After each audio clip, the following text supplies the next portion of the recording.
we made the game up. We can change the rules to create an economy that actually protects nature, and we can do this in the next 10 years. Recording. This is the youngest climate change panelist group that I am talking to, at least. And it also has like an equal representation. So thanks so much for that. And then the purpose is to seed ideas, to show possibilities, to outline a roadmap, and to provide courage. And focus on possibilities and futures, and minimum discourse on policy and politics, which is a caveat. And then structure is there are 5 parts and 2 to 3 minutes per speaker. So I'm going to ask everybody to introduce themselves and what they do, and start with like Shloka. You're throwing me under the bus first. Okay. Okay, sure. So firstly, thanks for organizing this panel.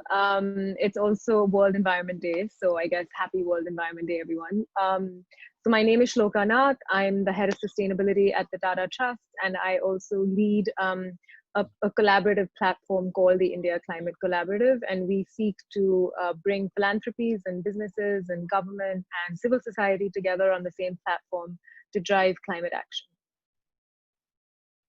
Moving on to Anshuman. Hi, I'm Anshuman Bapna. I'm the founder of a climate company called Terra.Do, and our focus is on trying to get tens of millions of people to work directly on climate change. And my background has been actually outside the climate space so far, which is mostly starting multiple internet companies in the past. And last I was at Make My Trip as the chief product officer. And I've been on this ride for about 5 months directly, but obviously subconsciously and consciously thinking about it for many, many years before this. Okay. And moving on to Kailash, who thinks he's least qualified to talk about climate change.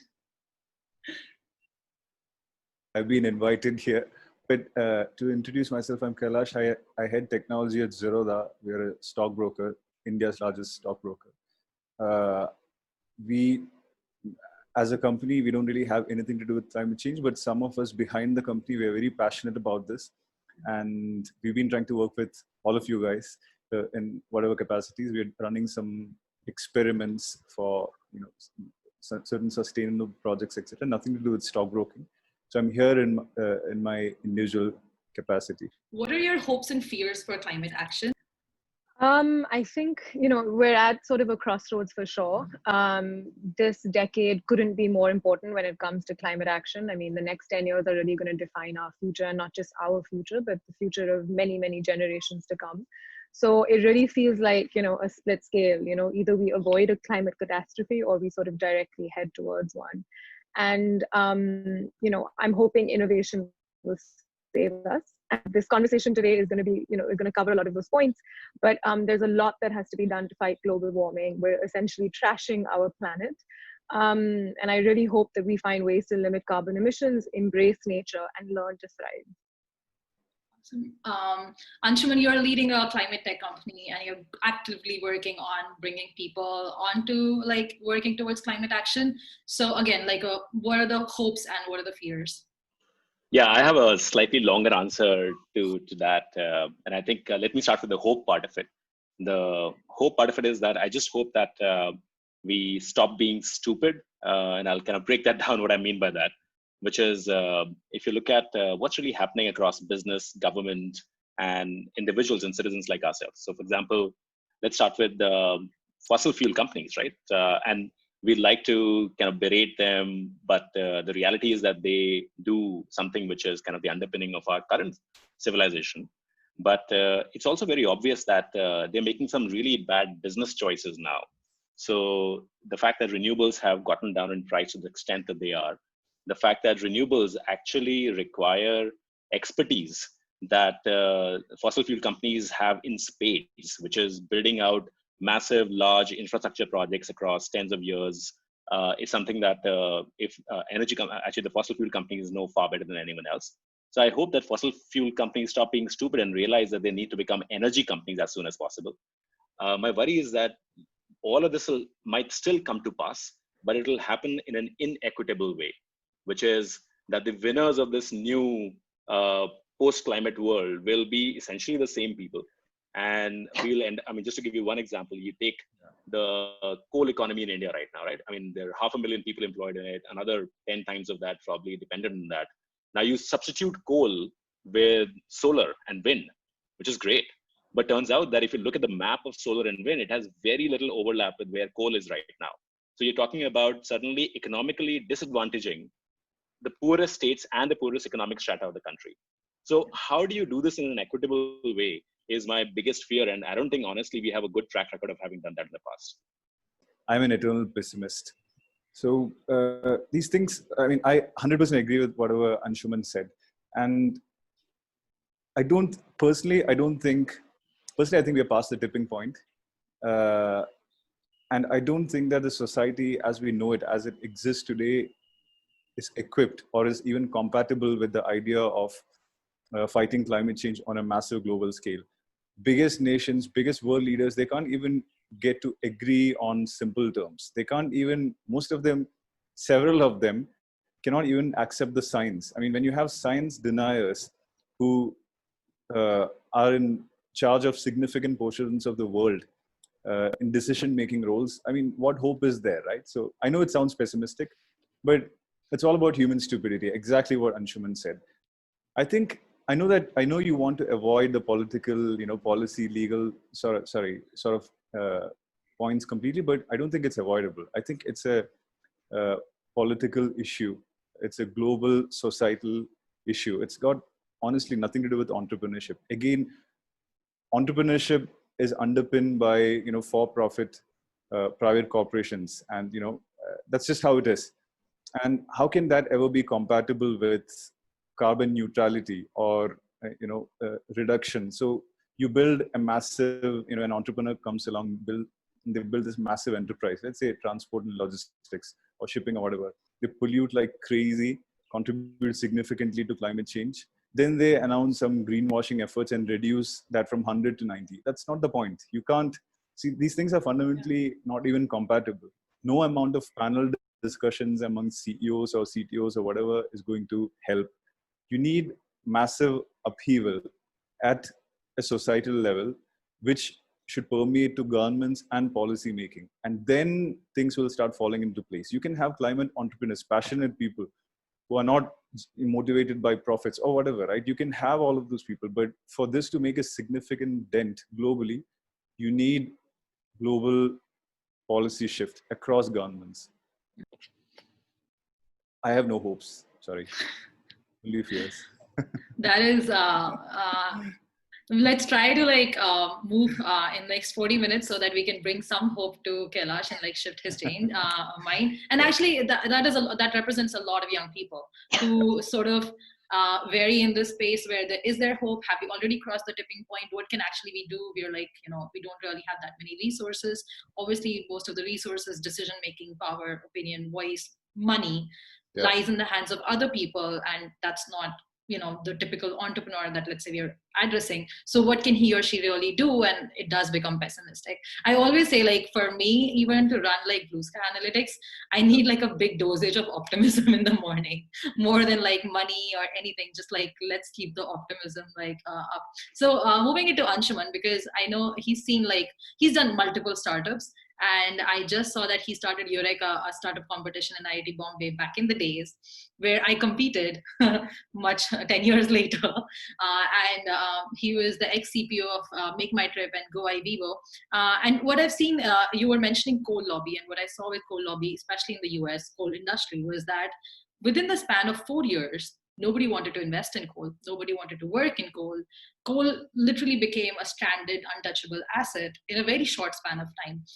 That's where my hopes come from.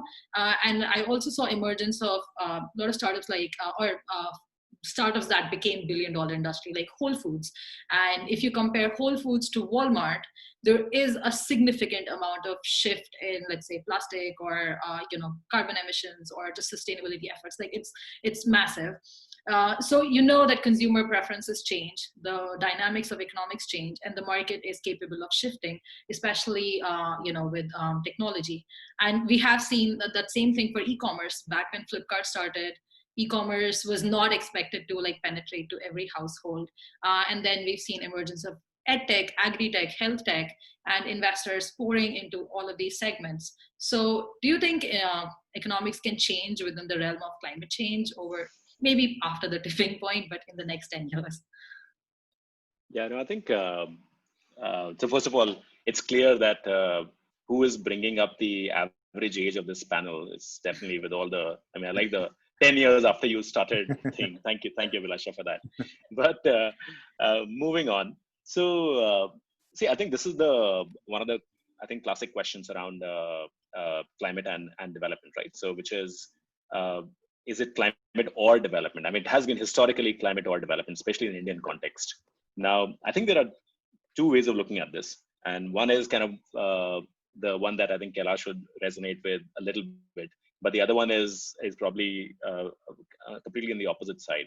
So the first one is that, I mean, if you look at this whole question within the bounds of our current capitalism-driven systems and with a nod towards equity, I think there are the classic question of climate or development has become potentially climate and development, right? And as Shloka calls it, co-benefits. Now, you look at renewables, right? So renewables on theory, on paper, can potentially be this massive economic opportunity, massive jobs opportunity, massive transformation opportunity, and it's out there. Right? You just have to do it in the right way. There's agroforestry, which is another topic that Kailash is familiar with and close to, which is, I mean, look at the fact that 30% of India's land is actually degraded, and you now suddenly have an economic opportunity opening up, which can not just create value in terms of economic value, but also if you do it right, get new like communities to start prospering again around each of these land usages. You look at water and waste as, I mean, these are massive businesses that somebody or the other is going to figure out in India, just like they figured out in the rest of the world as well. So to me, it feels like there is that lens which you can put on, which can say it's now climate and development. But I think the other way of looking at it is that, I mean, maybe our yardstick of progress is all wrong, right? Which is this whole belief in the GDP as kind of a metric of all things, and not just in developed economies, but definitely in developing economies, right? Where we measure almost moral progress through GDP progress. And maybe that's all wrong. Maybe that we recognize now that it's been almost 100 years since we started with this GDP as kind of a metric for progress. It was designed for a different world, for a different problem altogether. And maybe it's time to abandon that. And when I say like that, I mean, talk like that, it sounds like a very socialistic way of thinking. But I mean, there are frameworks out there. I mean, if you look at this economist from Oxford, Kate Raworth, her work, and she's put this beautifully in this concept of a donut economics, right? Which is, if you could think of the world as a donut where you have an inner edge and an outer edge of that donut, right? And the inner edge defines the social conditions under which humanity thrives. You need to have basic housing, dignity, jobs, et cetera, et cetera. And the outer edge of that donut is the ecological boundary that we all live in, right? So, and maybe the measure is actually not GDP at all costs, but we should instead look at human thriving. And the thriving is probably just in that donut. It's not beyond that. It's not here, it's not there. And that's something that we haven't been configured so far to think about. So that's kind of my take, which is that, I mean, what is the one trend, like of all the trends that are out there in the climate world that we can bet on, right, over the next 10 years? Sure, there is renewables will become even cheaper, et cetera, et cetera. But what's even more assured than that is that climate catastrophes are going to become bigger and more frequent, right? Now, when that happens, for the nth time, something breaks. Something breaks in the individual, something breaks in the society, something breaks in the polity. To me, it feels like that COVID has shown that this can happen almost overnight, right? And if that can happen almost overnight, then as entrepreneurs, it feels like to me that your job is to not to predict when that exact moment when that is going to happen overnight, but be prepared for that moment when it happens. So when that dam breaks, sorry for the bad pun, an analogy being used here, but when that dam breaks, are you there ready with your solution that has been thought through, that has been implemented to a certain scale? And then are you willing to kind of roll up your sleeves and just scale it up to the next level altogether? That's kind of my take on that. That was a beautiful answer. Like, it was so inspiring even for me. I completely agree with you on that. It's a problem, and what entrepreneurs do is solve problems. So let's roll up our sleeves and solve this problem. And there will be a lot of challenges in policy, politics, economics, everything. but nothing that can be not figured out by, some of the greatest minds of our generation. So next question is for Shloka, which is that you work at a nexus of philanthropy, policy, and nonprofit. You work with the largest nonprofit organization in India. Largest philanthropic organizations in India. What are some of the most potential ideas? Like, forget what their economic structure is, but ideas that you would want to, happen over the next decade? Yeah, I mean, it's a great question. And I think the role that Anshuman and I are clearly playing on this panel is that of the optimist. So, look, rather than ideas, there are three sort of ambitious dreams or visions that I have. So one is, and you will love this, Abhilasha, one is that clean air is a human right. So I'm hoping for a world in 2030 where, after a decade of interventions of activists and policymakers fighting side by side, clean air is actually recognized as a basic human right, and cities like Delhi see blue skies throughout the year. I'm hoping that the urgency of the situation is realized this year, and governments in some of the most polluted sort of geographies across this country actually come together to share knowledge and practice on how to lower emissions. I'm hoping industries will take the lead in looking at their own value chains.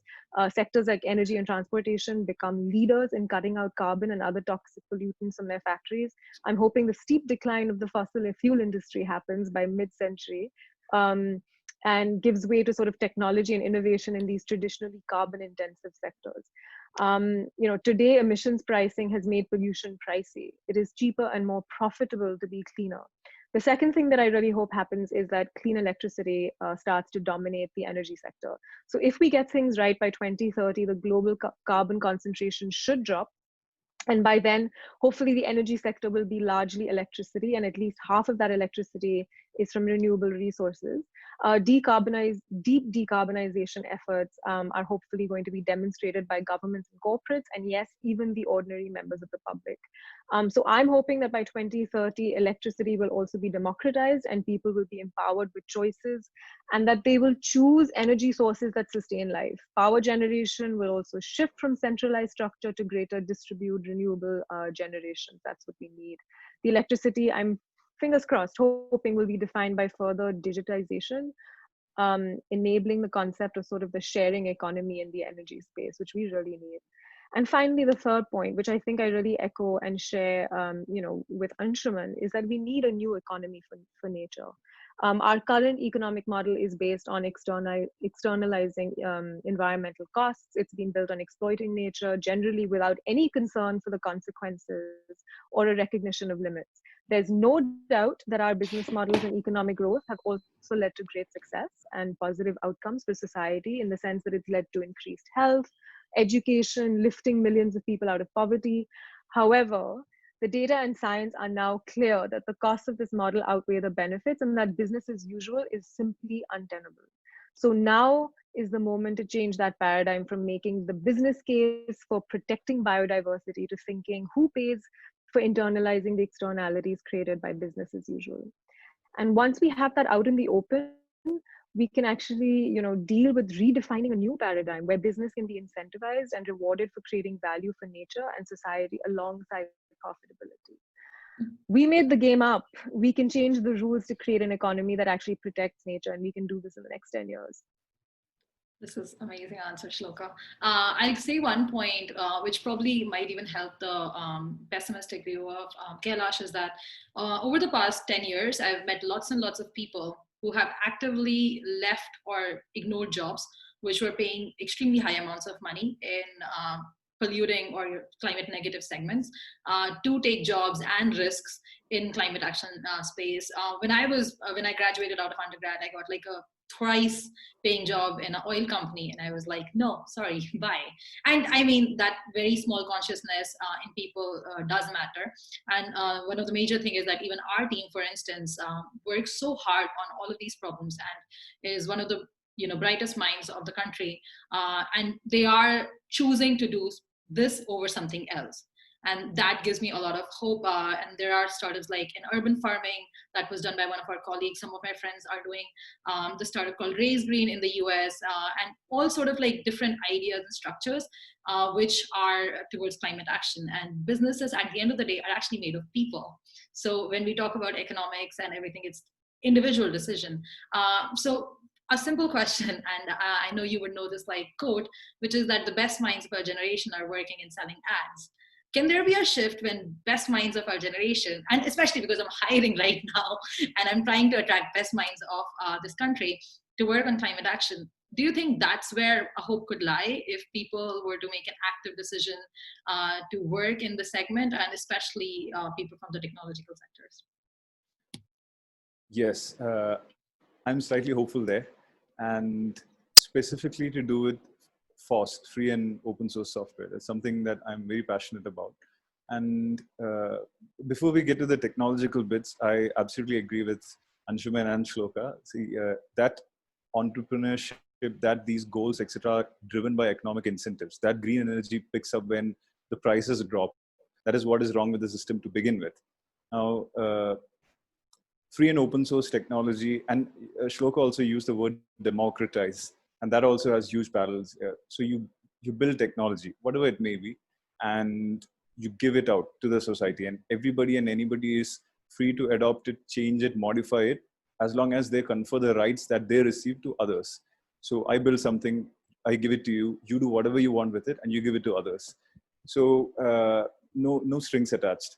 And I think this model has great relevance in the climate fight. Just to give you a really simple hypothetical example, imagine somebody comes up with a piece of technology, an algorithm that optimizes battery recharging cycles on lithium polymer batteries. And let's say it extends battery lives by, I don't know, 2-3 years. Now, in today's world, it'll be proprietary technology, and the battery manufacturer will embed it in their batteries. They'll go pitch it to other manufacturers who embed their batteries, and it's huge economic incentive for them. On the other hand, if somebody who's willing open sources this technology, suddenly every single battery manufacturer in the world gets it for free, and it gets deployed at a global scale instantly. Now, pretty much all pieces of amazing, sophisticated technology today happens to be open source, FOSS. It's happened over the last 10-15 years. There is very little that is happening very little that's happening to do with climate change. I personally have looked for little tools and things. I mean, the thing is, you don't even know where to start. So I've looked for things that you could, as a developer, I could possibly contribute to. There's nothing. So you guys are building software at Blue Sky. So that's one thing, but you have a specific niche that you've discovered. Now, I think passionate developers and entrepreneurs, technologists, who align to the FOSS philosophy could actually pick up technological problems that aid in climate change mitigation and make a huge global impact instantly. That's the beauty of FOSS that spreads. But for that to happen, there has to be a framework. As a developer, I need to know what I'm supposed to do. And that framework simply doesn't exist. And I think that still, again, comes down to policy making. Imagine at the end of the day, like Anshuman said, right? So entrepreneurs can wait for that moment when the dam breaks. But ideally, you shouldn't even let the dam break, let the dam break.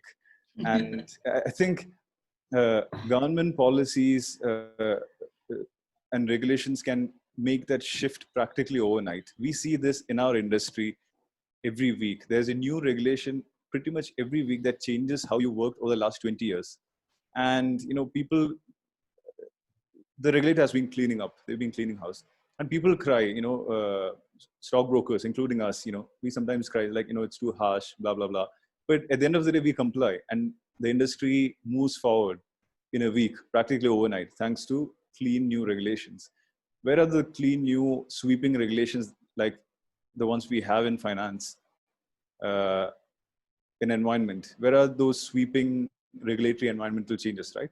Where is that framework that's been created to which entrepreneurs can contribute right now? Yeah. So that framework has to exist. I am, like I said, very specifically, I'm very hopeful and passionate about free and open source software and developers picking up problems, but those problems have to be laid out somewhere, ready to be picked. That's when technologists get interested. Yeah. And that framework has to be created. Hopefully, Shloka, Anshuman, and I, we all can like create some frameworks over the next coming years. I would want to say that economics and finance as a segment has existed in even academic domains for about 200 or something years. So there has been lots and lots of like growth in it, while climate change and environment is essentially 30, 40-year sort of, consciousness, even in academia. If you look at 100-year-old academic literature around environment, it did not really grasp the concept of climate change. So it's more a difference in life cycle, like what age both of these segments are, rather than like view. But Anshuman is doing Terra.Do, and probably people can go there and understand this framework of these problems, like a boot camp of climate change. Frankly, within the governmental sector, and I worked with them for about 2-3 years, and Shloka might say, many people actually do not grasp climate change, and that is something that really worries me. Many people are not able to find the difference between carbon emissions and PM 2.5 emissions. And I've heard that so many times over the past 2 years that I find it confounding that people actually don't know. And we will try to actually work in that direction to make just knowledge about climate change and understanding of the concept much more democratized. But moving to Anshuman, which is, let's say there is an idea, and let's say there is somebody in the audience today who saw this problem that Kailash mentioned, that there's a lack of framework. So he's like, let me try to create a framework. Or, let's say we talked about agroforestry, which I think is just a huge opportunity. Like the amount of value creation and capital, I think multi-billion-dollar companies could come out of agroforestry. It's because it's a win-win at every step. It's a win-win for the community, it's win-win for the economics, and it's just really a smart thing to do. How does an entrepreneur go about from the idea to implementation, to scale up, to go to the market? And everything is changing. Like even in our segment, we were told 2 years ago, you should be a nonprofit, over and over and over again. And many young entrepreneurs might really not be able to decode a lot of things. There's much more unknowns about a thing in the early stages than there are knowns. And as people are figuring out, how do they retain their confidence and build their thesis and build up and amplify their impact? Yeah, let me take a stab at it. So I think, this is more like think of it like a collection of tactics and tips on how to kind of think through this, not some coherent structure. But let me get started. So one is, I think the reality is that, so one of the things that when I was kind of discovering and trying to figure out what the right opportunity is, I spoke to, maybe 200 plus people. And in that process, I discovered many things, but one thing I did discover was that there was this cluster of people who had spent a little bit too much time trying to figure out what the right intervention was. So they had been, and in my math, that was somewhere between 12 months plus, where they had been kind of pontificating about what the right intervention was. And the reality is that if you spend too much time thinking through this problem, it gets quite pessimistic, quite hopeless, because there are fundamental human barriers, civilizational barriers that you're struggling against. So kind of my very first, most important point, and if this is the only thing that you take away from this, I think I'll be happy with that, is that cut that pontification time down, get started with something, throw something out. You learn far, far more. And this kind of also a bit of a career advice from the old man in the group here right now, which is think of your work in climate as a 10-year problem with 3 different attempts at the goal, right? Your current one that you're thinking right now is the first one. It's not the only one. You'll get potentially 2 more chances unless you get too fixated by this being the only possible solution. So just throw something out, try something out, and so on. That's kind of a very first basic aspect of it. Now, if I get to something more tactical, first of all, the reality is, and this is probably because where I come from, is that, well, software-defined business models will always be easier, right? Whether you like it or not. I know software is not the solution to climate change. It is just a small, tiny part of it. But the reality is that you look at what Blue Sky is doing, right? I mean, if Abhilasha manages to crack that problem, and she's quite a bit of a way there already, her capital pool and her market pool is essentially the rest of the world, right? The entire planet.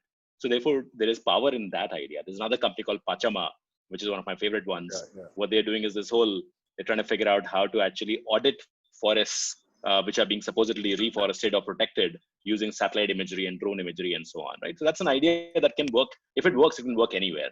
So therefore, there is power in choosing software-defined business models. I think second is also that you have to access pools of capital that are patient, right? And that think of climate holistically, right? And Kailash and Zerodha have actually started this fund called Rain Matter. That's one example at the early stage. Then there is at the biggest possible stage you can imagine is someone like a Breakthrough Energy Ventures, which is not in India, but is funded by some of its investors are some of the most well-known names in the Indian philanthropic world. So therefore, and they have this patient capital, which is thinking 10, 20 years out and investing in deep technology. So make sure that you're working on something that has potential access to those kind of pools of capital. Again, like perfect answers by Anshuman. He gets like a 10 on 10 for optimism. So moving on to Shloka, who works at intersection of multiple kinds of capital, from like non-profit to for-profit, and at least for me as a millennial, these buckets of capital sometimes make no sense to me. And in the beginning, we were like literally moving a triangle of, hey, why don't you go to an impact investor? Why don't you go to a philanthropy? Why don't you go to a tech investor? And we kept on doing that triangle so many times. What Anshuman mentioned is that there are people out there who have ideas, who are dying, whose ideas are dying because of lack of capital. I can tell a series of really good startups in, let's say, vertical farming or zero plastic waste, like, brands, and who died because of lack of, let's say, 25 lakhs, which is frankly nothing. And one of the examples I would like to point out here is that $8.3 billion was invested in WeWork by the private sector, which has completely gone to essentially zero. And also, like, as we speak right now, real estate market is crashing, it's nosediving, and there is a lot of value that is diluting. So it's a tricky question, but do you think we have too much expectations of economics, especially by the capital market, on early stage startups, when their risk appetite for things like traditional things like coal or oil or real estate, which also give very highly negative returns, is much less? And if only capital markets or the private capital, private equity, VC, philanthropy was to become a little more risky and a little more bet taking in climate action and make their pockets loose, there might be some place, there might be a lot of innovation there. Yeah, I agree with you. So I think Andrew Carnegie once said that it's more difficult to give money away intelligently than to earn it in the first place. And I think that's a great quote because it really holds true till today. It can still feel like a really daunting task.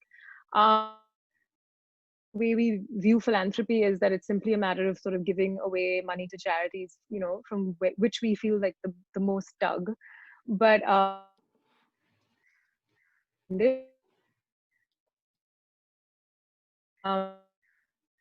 worse, they can have really consequences on the social issues that they want to fix. So for instance, one of the most famous examples is in Africa.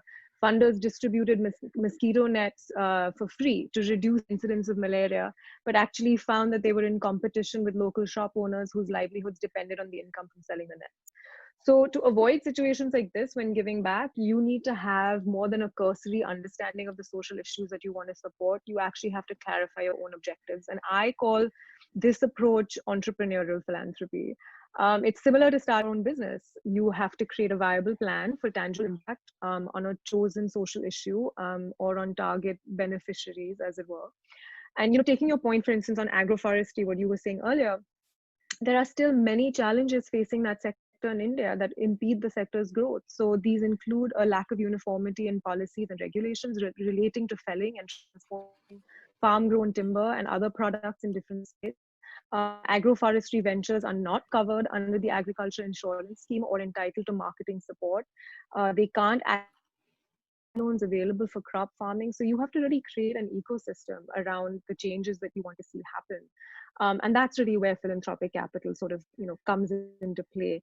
The idea also of using, business and strategic ways to promote social improvements, by the way, is not a new one.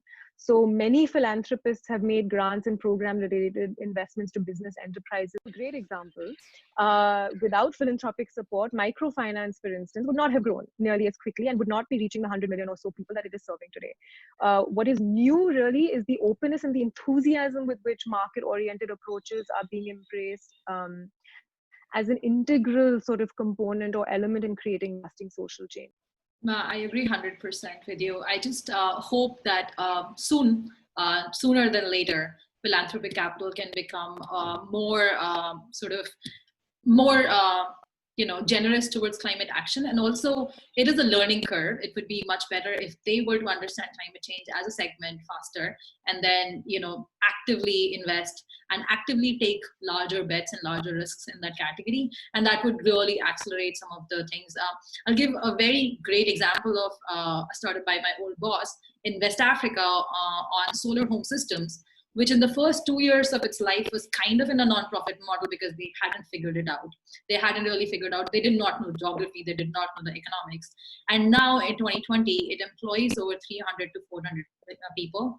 It has largest sort of customer base, and it has actually electrified households which have seen a rise in their income all through a for-profit sustainable income model. And I think last year it was voted one of the top 50 most innovative fintech startups in the world. And that's a journey that you see from like exploring, building a thesis, accessing philanthropic capital, getting more informed, to finally going and accessing like private capital for growth. And hopefully more and more entrepreneurs can understand those gaps and understand that journey and be able to access those people and then build up amazing ideas. So moving on to Kailash for one fun question. He said that he referred to himself as a tinkerer. I read in your website that you are a tinkerer. What is stopping people towards tinkering in climate action? Forget about like a framework or something, but as Anshuman said, just go and try. I think like I said earlier, it's a matter of, it's to do with the size of the problem space. If you can tinker with physical, tangible things, hardware, electronics. It's easier to tinker with software. You can just whip up your editor and start tinkering and building something that others may use. But if you want to work on a climate problem, what exactly do you work on? Where do you, it's the same thing. It's the same problem, right? How do you get started? So at Zerodha with Rain Matter Climate, we're doing some experiments in agroforestry, right? So over the course of the next 2 or 3 years, we'll be trying a bunch of different methods, Miyawaki method and whatnot, to figure out a sustainable way of growing a patch. And if we manage to nail it, we'll open source it so that anybody in the world can use this model. I mean, there are no economic goals behind that. But sitting at my home, this is not a problem that I can tinker with. I'm trying to aid it in whatever ways, and maybe at some point there'll be some technological needs for which I'd be able to write some software. But until then, there's not much that I can do. It's a physical problem, right? All the brightest minds are all engaged in ads. That's because you can just log on and get started engaging in ads, and there's money there. So that problem space is really large, well-defined, lots of discrete and overlapping problems. You're free to pick and choose. I can't think of 3 things that to do with climate change, that 3 software problems that one can start tinkering with when it comes to climate change. Where is the problem space? It's not even well defined. Can I kind of add to that, Abhilasha? Because I hear what Kailash is trying to say, but that's one of the reasons we built the India Climate Collaborative, is because we realized that what we needed to do was scale solution providers first before you could actually scale the solutions per se. Because what is really lacking is this common baseline of understanding within the ecosystem around, what is climate change, like just developing a taxonomy. So when I say climate and you say climate, we mean the same thing. How do you break down that grand intangible, right? How do you then sort of drive, different actors to work on sort of, helping India meet its national missions, and then obviously tie that to what the global ambitions are and targets. It's a mammoth scale, but I think that is, again, some of the work of sort of a lot of the enablers within the ecosystem, like the ICC.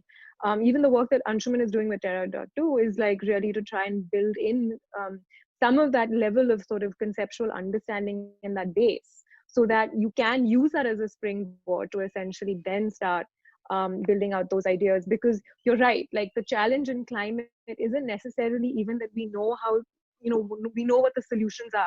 In some senses, we already have those answers, but how do we take them to scale?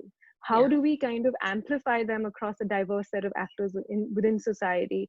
How do we build in public engagement and awareness around them? How do we get the right policies and infrastructure to support those ideas? Those are some of the biggest challenges. And I think where you'll find the most exciting ideas in entrepreneurship are people who come back with wanting to fix these foundational level issues, so that they can trigger and be catalysts for the ideas and the interventions that do need to take off. There is no dirt. The awareness has started to seep in finally. But yes, it's a mammoth problem and it needs to be broken down into like small tangible pieces. So on the best day, what do you think will Terra.do's impact be like 10 years from today, and like how awesome it will like be catalytic in this whole like changing the ecosystem? Yeah, Caro, thank you for that question. Actually, so we just for everyone's information here, so what we do is that we run an online climate school, and the premise is that you can take people who are deeply concerned about doing something in climate using their existing skills, take them through this online boot camp, which is taught by some amazing people, and then get them deployed into climate work as quickly as possible, and do that at scale, massive scale, all across the globe. So I think one of the things that, our motivation or my motivation for actually thinking about this was that if I personally wanted to play at the platform layer, which is, if you look at the climate space, exactly as what Kailash and Shloka is saying, is that there are a massive number of interesting, important things to do. Right? And they are increasingly being done by amazing entrepreneurs and policymakers and activists all across the world. Now, it was hard to figure out for me which one of them to actually choose. So I kind of did the opposite, just say, well, what if I actually, instead of thinking about the gold rush, I start thinking about the shovels for that gold rush, right? Yeah. If, as I said, which is that if we are actually going to have tens of millions of people either transition directly into climate work, or at least put on a climate lens to what they do right now, because it'll be, if they don't get it, then they will not be effective in their jobs. Then if that is going to happen, then it turns out that you'll need to build some kind of a layer that takes massively transitions all these people from one part to another. Now, the way I think of it is that you have 2 or 3 different ways to do this at scale at a platform level. So one is if you can bring capital. So if I can figure out a way to get $1 trillion in capital, then it'll hopefully automatically flow into the best ideas, so to speak, right? And I mean, all kinds of assumptions built into it, but kind of just indulge me for a second. The other potential massive thing is distribution, right? Which is if you can figure out how to get a good idea in the hands of 1 billion people, right? Then you have something which is potentially powerful, and then you can kind of you just kind of step back and then figure out which one of them should ride your distribution pipe, right? Yeah. Now, the first one, capital, I don't understand very well. I'm not the $1 trillion kind of a guy. As far as distribution is concerned, distribution is either the government, which I don't understand very well, or it is maybe large companies who have access to, or maybe even massive social movements. And none of those I have direct access to. Okay, closing words, and going to Anshuman because he's the most optimist, and just closing last with Kailash, who's the pessimist. How do we get more ambitious? One is you don't have a choice, right? I mean, one of my defining moments was my daughter, who's 11 years old now. And I was talking to her about the fact that I had started another company. And that was totally normal for her because that's how she's seen me grow up. And for her, the fact that I was working for someone else was the unusual thing. And then I said, I'm going to work on climate. And her reaction was, good for you. And I was like, well, aren't you surprised? I know nothing about climate. And her response was perfect. She said, well, what else will you work on? What else is worth working on? So, right. So one I think is, I don't think you have an option. Exactly. Okay. I think just how about this? There are bringing it back to sort of, climate related spending. I would say the two main priorities, no matter the source. One is you have to be forward looking. It has to, you have to focus on actions and research that will avert the climate change, emergency, and avert it on the most disastrous scale possible. I think the other focus for climate spending has to be addressing what's happening now. The effects of a warming world are increasingly becoming a matter of reality and not just sort of hypothetical concerns about what might occur in the future. But there are people who have already lost their homes, their livelihoods, or loved ones because of changing climate. And there will be more of them in the years ahead. My message is we should be very pessimistic about the climate scenario in our outlook and in our actions, be it individual action or be it whatever institutional action. There we should be optimistic, and we should just do as much as possible. I feel humanity has solved crazy big problems, and it is a crazy big problems, and every solution seems band-aid, especially when you start, because you're so small. You are the size of a band-aid, but there is a potential for the solutions to grow and become sort of actual architecture of what things might be. That's a lot of optimism right there. Bye. Thanks a lot, Abhilasha. Bye everyone. Thank you, you. Abhilasha. Thanks, guys. Thanks everyone for attending.